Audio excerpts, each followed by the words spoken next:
Pahalgam attack ಬಳಿಕ ಸದ್ದು ಮಾಡಿದಂತಹ ಚಿತ್ರ ಕೋಲದಲ್ಲಿ ಕೇಳಿಯಾವುದು. ಯಾಕಂದರೆ ಈ ಸಿನಿಮಾದಲ್ಲಿ ಯೋಧರಿಗಾಗಿ ಒಂದು ವಿಶೇಷ ಅರ್ಪಣೆಯನ್ನು ಚಿತ್ರತಂಡ ಮಾಡ್ತಾ ಇದೆ. ಸೊ ಒಂದು ಕಡೆ ಇದಕ್ಕೆ ನೆಗೆಟಿವ್ ಒಪಿನಿಯನ್ ಕೂಡ ಬರ್ತಾ ಇದೆ, ಒಂದು ಕಡೆ ಪಾಸಿಟಿವ್ ಒಪಿನಿಯನ್ ಬರ್ತಾ ಇದೆ. ಇದ್ರ ಬಗ್ಗೆ ಕ್ಲಾರಿಟಿ ಕೊಡೋಕ್ಕೆ ಚಿತ್ರದ ನಾಯಕ ನಟ ಮಡೆನೂರು ಮನು ಅವ್ರು ನಮ್ಮ ಜೊತೆ ಇದ್ದಾರೆ. ಸೊ ಅವ್ರನ್ನ ಮಾತಾಡಿಸ್ತಾ ಹೋಗ್ತೀನಿ. ಮೊದಲಿಗೆ ಕುಲದಲ್ಲಿ ಕೀಳಿಯಾವುದು ಚಿತ್ರತಂಡದ ಕೆಲಸ ಯಾವ ರೀತಿ ನಡೀತಾ ಇದೆ ಅಂತ. ಮೇಡಮ್, ಸಿಕ್ಕಾಬಟ್ಟೆ ಕೆಲಸ ನಡೀತಾ ಇದೆ. ಹಿಂಗಂದರೆ ಊಟ ತಿಂಡಿ ತಿನ್ನೋಕ್ಕೂ ಟೈಮ್ ಇಲ್ಲ, ಆ ಮಟ್ಟಕ್ಕೆ ಕೆಲಸ ನಡೀತಾ ಇದೆ. ಡೈರೆಕ್ಟ್ರಿಗಾಗಿರ್ಬೋದು, ನಿರ್ಮಾಪಕರಿಗಾಗಿರ್ಬೋದು, ನಮಗೆ ಇಡೀ ಟೀಮಿಗಂತೂ 24x7 ಕೆಲಸ. ದಿನ ಕಳೆದಂಗೆ ಒಂದು ಕಡೆ ಭಯ, ಇನ್ನೊಂದು ಕಡೆ ಖುಷಿ, ಎರಡೂ ಒಟ್ಟಿಗೆ ಸಾಕ್ತಿದೆ. ಒಂದು ಇತ್ತೀಚೆಗೆ ಟ್ರೈಲರ್ ಲಾಂಚ್ ಆದಾಗ ನಿಮ್ಮ ಸಿನಿಮಾ ತಂಡದಿಂದ ಯೋಧರಿಗಾಗಿ ವಿಶೇಷ ಅರ್ಪಣೆಯನ್ನು ಮಾಡ್ತೀರಾ. ಸಿನಿಮಾ ರಿಲೀಸ್ ಆದಮೇಲೆ ಅದರಿಂದ 30% ಯೋಧರಿಗೆ ನಾವು ಮೀಸಲಿಡ್ತೀವಿ ಅಂತ. ಇದನ್ನು ಯಾವತ್ತು ಅನೌನ್ಸ್ ಮಾಡ್ತಿರೋ ಆವಾಗ ಒಂದಿಷ್ಟು ನೆಗೆಟಿವ್ ಕಮೆಂಟ್ಸ್ಗಳು ಬರೋಕ್ಕೆ ಶುರುವಾಯಿತು. ಇದು ಚಿತ್ರತಂಡದ ಗಿಮಿಕ್ ಅಂತ. ಸೊ ಅದಕ್ಕೆ ಕ್ಲಾರಿಟಿ ಕೊಡೋದಿದ್ರೆ. ಮೇಡಮ್, ನಮ್ಮಲ್ಲಿ ಗಿಮಿಕ್ಕು ಆ ಥರದ್ದು ಯಾವುದೂ ಇಲ್ಲ. ಗಿಮಿಕ್ ಮಾಡೋದಾಗಿದ್ದರೆ ನಾವು ಸೋನು ನಿಗಮ್ ಅವ್ರದ್ದು ಅದನ್ನು ಕೆಲವರು ಅಂದಿದ್ದಾರೆ. ನಾವು ಅಷ್ಟು ಲಕ್ಷ ಕೊಟ್ಟು ಯೂಟ್ಯೂಬಲ್ಲಿ ಅಷ್ಟು ರೀಲ್ಸ್ಗಳಾಗಿದ್ದಾವೆ, ಅಷ್ಟು ವ್ಯೂಸ್ ಆಗಿದೆ, 1.5 ಮಿಲಿಯನ್ ಆಗಿದೆ. ಅವರಿಗೆ ಅಷ್ಟು ಪೇಮೆಂಟ್ ಕೊಟ್ಟು ಕೂಡ ನಾವು ಸೋನು ನಿಗಮ್ ಅವ್ರನ್ನ ರಿಮೂವ್ ಮಾಡಿ ಬೇರೆಯವ್ರ ಕೈಲಿ ಆಡಿಸಿದ್ದಾರೆ. ಅದಲ್ಲದೆ ಮತ್ತು ಇದನ್ನು ನಾವು ಹೇಳೋದು 30% ಏನು ನಮ್ಮ ನಿರ್ಮಾಪಕರು ಹೇಳಿದ್ದಾರೆ, ಅವರು ನುಡಿದಂತೆ ನಡೆಯೋರು. ನಾವು ಪ್ರಪಂಚದಲ್ಲಿ ನಾನು ಎಲ್ಲರೂ ನೋಡಿದ್ದೀನಿ, ಒಂದು ಕಡೆ ಹಿಂಗೆ ಎರಡೆರಡು ಕಡೆ ಆಡ್ತಾರೆ. ಬಟ್ ನಮ್ಮ ನಿರ್ಮಾಪಕರ ಬಗ್ಗೆ ನಾನು ಸುಮ್ಮನೆ ಜಾಕ್ ಹಾಕೋದು ಹೋಗ್ಲೋದಲ್ಲ, ಮನಸ್ಸಿಂದ ಹೇಳ್ತೀನಿ. ಅವ್ರು ಕೊಟ್ಟು ಮಾತು ಯಾವುದೇ ಕಾರಣಕ್ಕೂ ತಪ್ಪಲ್ಲ ಮೇಡಮ್. ಇನ್ನೂ ಅವ್ರ ಸುಮಾರು ಜನ ಕಿತ್ಕೊಂಡು ತಿಂದವರು ಹೊರತು ಯಾವತ್ತೂ ಅವ್ರು ಯಾರಿಗೂ ಮೋಸ ಮಾಡಿಲ್ಲ. ಹಂಗಾಗಿ ಇದು ಗ್ಯಾರಂಟಿ 100ಗೆ 200% ಕೊಡ್ತಾರೆ.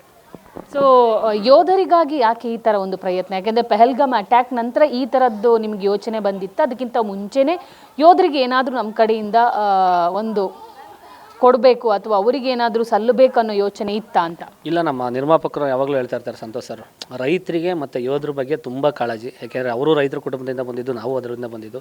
ನಮ್ಮ ದೇಶಕ್ಕೆ ಎರಡೇ ಬೆನ್ನೆಲುಬು, ಒಬ್ಬರು ಸೈನಿಕರು, ಒಬ್ಬರು ರೈತರು. ಬಟ್ ಯೋಧರಿಗೆ ಇತ್ತೀಚೆಗೆ ಸುಮಾರು ಜನ ಹುತಾತ್ಮರು ಆದಾಗ ಹೇಳ್ತಾ ಇದ್ರು, ಯಾವಾಗಲೂ ನಮ್ಮ ಕೈಯಿಂದ ಏನಾರು ಒಂದು ಮಾಡಬೇಕು ಅಂತ ಹೇಳ್ತಾಯಿದ್ರು. ಬಟ್ ಇಷ್ಟು % ಅಂತ ಹೇಳಿರಲ್ಲ. ಅದು ಮನಸ್ಸಿಂದ ಅದೇನೋ ಗೊತ್ತಿಲ್ಲ, ಒಂದು ವಾರ 15 ದಿನ ಮುಂಚೆ ಇದ್ರ ಬಗ್ಗೆ ಡಿಸ್ಕಷನ್ ಮಾಡೋಂಗಿಲ್ಲ. ಯಾವುದು ಮನಸ್ಸಿಗೆ ಬಂದ ತಕ್ಷಣ ಹೇಳೋ ಅಂಥದ್ದೇ ಅದು. ಡಿಸ್ಕಷನ್ ಮಾಡಿ ಕೊಡ್ಬೋದು ಅನ್ನೋಂಗಿಲ್ಲ. ಯಾಕಂದ್ರೆ ಅವ್ರು ಸ್ವಂತ ನಿರ್ಧಾರ ಆಗಿದ್ದರಿಂದ ಪಟ್ಟಂತ ಹೇಳಿದರು. ಓಕೆ, ಇನ್ನು ಸಿನಿಮಾ ವಿಚಾರಕ್ಕೆ ಬಂದರೆ ಕುಲದಲ್ಲಿ ಕೀಳಿಯಾವುದು ಅಂದ್ರೇ ಏನೋ ಒಂದು ತಾರತಮ್ಯದ ಕಥೆ. ಸೊ ಇಲ್ಲಿ ಯಾರ ಮೇಲೆ ಯಾರು ತಾರತಮ್ಯ ಮಾಡ್ತಾರೆ, ಕುಲದಲ್ಲಿ ಕೀಳಿಯಾವುದು ಹಾಡೇ ಒಂದು ಫೇಮಸ್ ಆಗಿತ್ತು. ಇದೆಲ್ಲ ಅಂಶಗಳಿದೆ ಸಿನಿಮಾದಲ್ಲಿ. ಏನು ಹೇಳಕ್ಕೆ ಹೊರಟಿದ್ದೀರಾ ಅಂತ ಜನ ಅಂದ್ಕೊಂಡಿರ್ತಾರೆ. ಕುಲದಲ್ಲಿ ಕೀಳಿಯಾವುದು ಅಂದ ತಕ್ಷಣ ಪಕ್ಕ ಜಾತಿ ಬೇಸ್ಕರು, ಇದೇನೋ ಯಾರೋ ಪೂರ್ತಿ ಕೀಳು ಜಾತಿಯನ್ನು ಲವ್ ಮಾಡಿರ್ತಾನೆ, ಇಲ್ಲ ಇವನು ಯಾರೋ ಮೇಲ್ಜಾತಿಯನ್ನು ಇರ್ತಾನೆ, ಮಧ್ಯ ಆ ಥರದ್ದು ನಿಂತ್ಕೊಂಡಿರ್ತಾರೆ. ಯಾವುದೇ ಕಾರಣಕ್ಕೂ ಅದು ಯಾವುದೂ ಇರಲ್ಲ. ಕುಲದಲ್ಲಿ ಕೀಳು ಇಲ್ಲ ಮೇಲೂ ಇಲ್ಲ ಅಂತ ಹೇಳಕ್ಕೆ ಹೊರಟಿದ್ದೀವಿ ಹೊರತು ಜಾತಿ ಭೇದ ಭಾವ ಅನ್ನೋದು ನಾನು ಯಾವುದೂ ಇಟ್ಟಿಲ್ಲ. ಈ ಸಿನಿಮಾದಲ್ಲಿ ಏನಂದರೆ ಪಕ್ಕ ಎಂಟರ್ಟೈನ್ಮೆಂಟು, ನಗಿಸ್ತೀವಿ. ಆ ಮಧ್ಯೆ ಏನೋ ಬೇಕು ಅಂದಾಗ ಒಂದು ಮಾಸ್ ಬರುತ್ತೆ. ಆ ಮಾಸ್ ಮಧ್ಯೆ ಒಂದು ಅಂಡರ್ ಕರೆಂಟಲ್ಲಿ ಒಂದು ಮೆಸೇಜ್ ಇದೆ ಅಷ್ಟೇ, ಬೇರೆ ಏನಿಲ್ಲ. ಒಟ್ಟು ನಗಿಸ್ತೀವಿ. ಕುಲದಲ್ಲಿ ಕೀಳಿಯಾವುದು ಯಾವತ್ತೂ ಬರಬೇಕಿತ್ತು ಸಿನಿಮಾ, ಲೇಟಾಗಿ ರಿಲೀಸ್ ಆಗ್ತದೆ. ಏನಾದರೂ ಅಡೆಚಣೆಗಳಾಗಿತ್ತಾ? ಇಲ್ಲ ಮೇಡಮ್, ಅಡೆಚಣೆಗಳು ಆ ಥರದ್ದು ಏನಿಲ್ಲ. ಸಿನಿಮಾ ಅಂದರೆ ಒಂದು ಸಿನಿಮಾ ಎಲ್ಲೂ ಕೂಡ ನಮ್ಮ ನಿರ್ಮಾಪಕರು ಎಲ್ಲೂ ಸ್ಟಾಪು ಮಾಡಿಲ್ಲ, ಎಲ್ಲೂ ನಿಲ್ಲಿಸೂ ಇಲ್ಲ. ಕಂಟಿನ್ಯೂಷನ್ ಹಂಗೆ ಸ್ಟಾರ್ಟ್ ಆಗಿದೆ. ಮಧ್ಯ ನಂದು ಬಾಡಿ ಒಂಚೂರು ರೆಡಿ ಆಗ್ತಾಯಿತ್ತು, ಬಾಡಿ ಎಲ್ಲ ಜಿಮ್ಗೆಲ್ಲ ರೆಡಿ ಆಗ್ತಾಯಿದ್ದೆ. ಅದ್ರ ಮಧ್ಯೆ ಸ್ವಲ್ಪ ಫೈಟ್ ಕಲಿಬೇಕಾಯಿತು, ಡ್ಯಾನ್ಸ್ ಎಲ್ಲ, ಅದು ಸ್ವಲ್ಪ ಪ್ರಿಪ್ರೇಷನ್ ಲೇಟ್ ಆಯಿತು ಅಷ್ಟೇ. ಮಿಕ್ಕಿದ ಕತೆ ಡೈಲಾಗ್ ವರ್ಷನ್ ಎಲ್ಲ ರೆಡಿಯಾಗಿತ್ತು. ನನ್ನ ಕಡೆಯಿಂದ ಸ್ವಲ್ಪ ಅದೆಲ್ಲ ಪ್ರಿಪ್ರೇಷನ್ ಲೇಟ್ ಆಯ್ತದೆ ಅಷ್ಟೇ. ಈಗ ಸಾಂಗ್ ರಿಲೀಸ್ ಆಗಿದೆ, ಟ್ರೈಲರ್ ಲಾಂಚ್ ಆಯಿತು, ನಿಮಗೆ ಆಫರ್ಸ್ಗಳು ಬರೋಕ್ಕೆ ಶುರು ಆಗಿದೆಯಾ ಹೇಗೆ? ಮೇಡಮ್, 1-2 ಸಿನಿಮಾ ಮಾತುಕತೆಯಲ್ಲಿದ್ದಾವೆ, ಮಾತಾಡ್ತಿದ್ದಾರೆ. ಬಟ್ ನೋಡಬೇಕು ಇನ್ನು ಕತೆ ಎಲ್ಲ ಹೆಂಗಿದೆ, ಏನು ಕತೆ ಅಂತ ನೋಡಬೇಕು. ಯಾಕೆಂದರೆ ಈಗ ಒಂದು 2-2 ವರ್ಷದಿಂದ ಸಿನಿಮಾ ಇದಕ್ಕೆ ಪ್ರಿಪ್ರೇಷನ್ ಆಗಿ ರೆಡಿಯಾಗಿರೋಂಥ ಸಿನಿಮಾ ಕುಲದಲ್ಲಿ ಕೀಳಿಯಾವುದು. ಇದನ್ನು ಲಾಂಚ್ ಆದಮೇಲೆ ಹೆಂಗೆ ಏನು ಕತೆ ಅನ್ನೋದು ಗೊತ್ತಿಲ್ಲ. ಬಟ್ ನಮ್ಮ ಮನಸ್ಸಲ್ಲಿರೋದು ಒಂದು ಒಳ್ಳೆಯದಾಗುತ್ತೆ ಅನ್ನೋದು ಗ್ಯಾರಂಟಿ ಇದೆ. ಈಗ ಒಂದು 2-3 ಜನ ಫಾಲೋಪಲ್ಲಿ ಇದ್ದಾರೆ. ನೋಡೋಣ ಸರ್, ಇದೆಲ್ಲ ರಿಲೀಸ್ ಆಗಲಿ, ಮಾತಾಡೋಣ ಅಂತ ಈ ಥರದ್ದು ಒಂದು ಮಾತಾಡಿದ್ದೀನಿ. ಒಂದು ಕೆಲವೆಲ್ಲ ಕತೆಗಳು ಬರ್ತಿದ್ದಾವೆ, ಕೇಳ್ತಾ ಇದ್ದೀನಿ. ಏನೇ ಕೇಳಿದ್ರು ಕೂಡ ನಮ್ಮ ಟೀಮಲ್ಲಿ ನಾನು ಒಂದು ಸತಿ ಇಲ್ಲಿಂದ ಲಾಂಚ್ ಆಗ್ತಾ ಇರೋದ್ರಿಂದ ನಮ್ಮ ಡೈರೆಕ್ಟ್ರು ಪ್ರೊಡ್ಯೂಸರ್ಗೆ ಒಂದು ಸತಿ ಆ ಕತೆ ಎಲ್ಲ ಕೇಳಿಸಿ ಆ ಥರದ್ದು ಒಂದು ಇಷ್ಟ ನನಗೆ, ಬೇರೆ ಏನಿಲ್ಲ.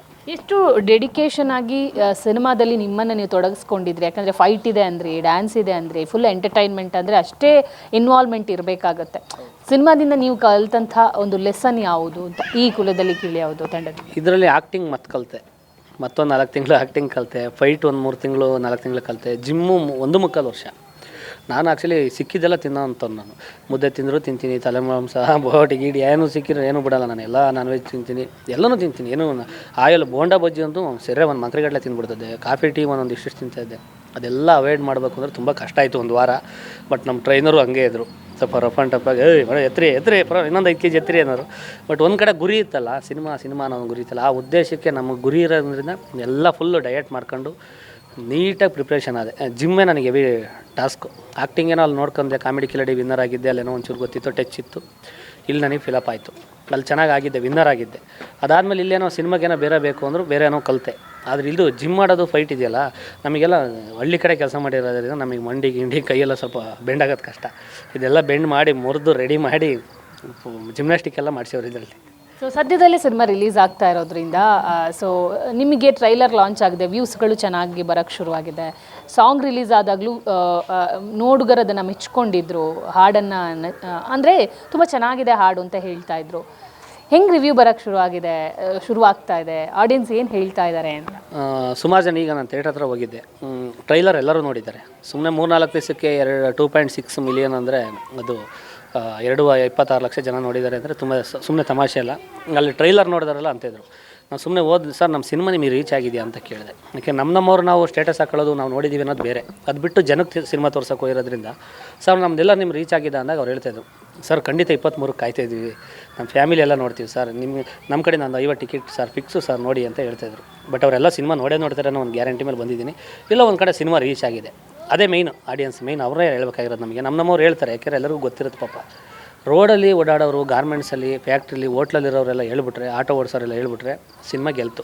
ಬಟ್ ಒಳ್ಳೆ ಕಂಟೆಂಟ್ ಮಾಡಿದ್ದೀವಿ. ಆ ಕಂಟೆಂಟ್ ಮೇಲೆ ನಂಬಿಕೆ ಇಟ್ಟೆ ಇಷ್ಟೊಂದು ಪ್ರಮೋಷನ್ ಮಾಡ್ತಾ ಇರೋದು. ಇಲ್ಲ ಕಂಟೆಂಟ್ ಮೇಲೆ ಸ್ವಲ್ಪ ನಂಬಿಕೆ ಕಡಿಮೆ ಇದ್ದಿದ್ರು, ಇಲ್ಲ ಬಿಡುಗರು ಇದು ವರ್ಕ್ ಆಗಲ್ಲ ಎಷ್ಟು ಮಾಡಿದ್ರು ಅಂತ ಇದ್ದು, ಅದಕ್ಕೆ ಗ್ರೌಂಡ್ ವರ್ಕಿಂದ ಈ ಪ್ರಮೋಷನ್ ಮಾಡ್ತಾಯಿದ್ವಿ.